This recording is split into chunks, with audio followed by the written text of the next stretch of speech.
Jeg hedder Kim Schusten. Jeg er 51 år gammel. Jeg har arbejdet i C.G. Jensen lidt over 11 år. 29. august 2012 for at være helt præcis.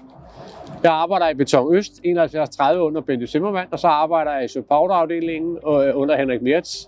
Jeg har mange kasketter på. Jeg er nok en type, som er fleksibel og kan tilpasse mig mange forskellige jobs. Så fra hvor jeg startede i C.G. Jensen til hvor jeg nu har haft nogle forskellige spring og skift rundt omkring, men det er kun nyt. Primære opgaver er at stå for at byggestrøm, hjælpe med byggestrøm, opsætning af byggestrøm. Og det er jo lavspænding, så stærkstrøm, den bruger jeg jo ikke med. Rådgivning af de forskellige formænd og projektledere, hvad der ellers er derude, som skal have lidt support der. I supportafdelingen, der står jeg for firmaets firmabiler, brændstofkort, leasingaftaler osv. osv. Det er Kim Schusten. Jeg sidder lige med din mail der omkring de 2 customer.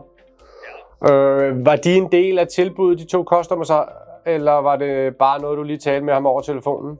Det her, det er den grønne top. Det er jo en af mine børn, hvis man skal sige det sådan. Det er i hvert fald en, jeg har udviklet. Og den er jeg sindssygt stolt af. Den er udviklet til at skal bruges ude på byggepladser til at hjælpe med at producere strøm, og så selvfølgelig at følge C.G. Jensens grønne strategi. Der er rigtig meget elarbejde i det, og det passer jo meget godt til den stilling, som jeg har i C.G. Jensen. Når jeg står herude og kigger, så bliver jeg glad. Det er en af de ting, jeg godt kan lide med mit job. Det er med, at jeg kan få lov at komme ud og være sammen med andre mennesker, tale med andre mennesker. Fantastisk, at Peder Skram ligger derovre stadig. Ja, ja. Det synes jeg er skønt. Den har også en sjov historie, ikke? Der var lige noget med et hovsa-missil, ikke? Hovsa-missil. Ja, i sommerhusområdet. Hold kæft, hvor var det godt, der ikke skete noget der. Ja, det er præcis. Ja. Blandingen af at både være på kontoret og være ude, det elsker jeg. Men min første opgave, der startede jeg faktisk med at sidde inde på hovedkontoret. Og så sad og projekterede Margrethe Holmen derude. Og Lene, som havde ansat mig, hun sagde efter 14 dage, Kim, jeg tror, vi skal have dig ud i den friske luft lidt. Det der med at kun at sidde inde på kontoret, det var måske lidt for meget til mig. I dag er jeg blevet bedre til det, og jeg synes, det er en god kombination. Jeg elsker både at sidde på kontoret, men jeg elsker også at være ude. Men når man så kan komme ud til vandet, så er det endnu bedre. Det er vandet, der finder jeg min indre ro.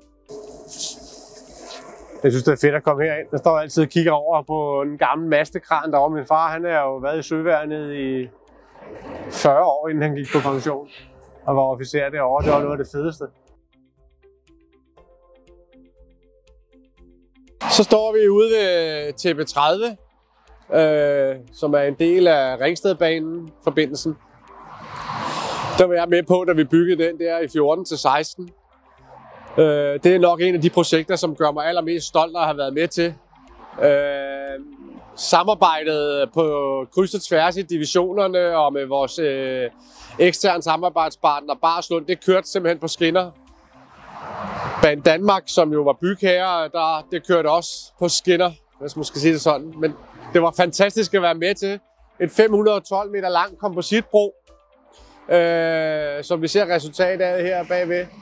Jeg tror, de fleste, der har været med til det her Ringstedbane-projekt, de er stolte af det her. Det er et godt byggeri, og det var nogle gode sager, og det var bare helt fantastisk at arbejde på dem.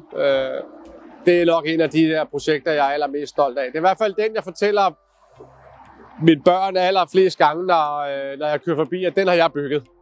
Og sådan er det nok bare med generelt ting, man har bygget. Men lige den der, den får lige en ekstra tørn.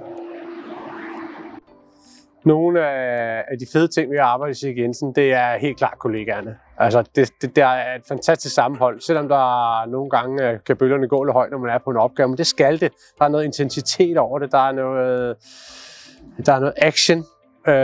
Det kan jeg rigtig godt lide. Så har man frihed under ansvar.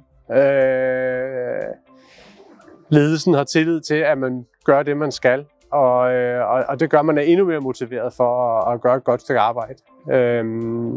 Kommer man med en god idé eller et eller andet, så bliver den altid taget vel imod, og det er rigtig fedt. Der er mange gode ting ved C.G. Jensen, men det er i hvert fald noget af det allerfedeste. At man føler sig velkommen, uanset hvem man er, hvor man kommer fra, hvad man har at slås med eller et eller andet, så bliver der altid lyttet, og der er utrolig fleksibilitet. De fleste kollegaer, det er jo også nogen, man har i lang tid, og det er jo, tyder jo på, at det er fordi, man har det godt, ellers så var man her jo ikke. Så det giver sig selv.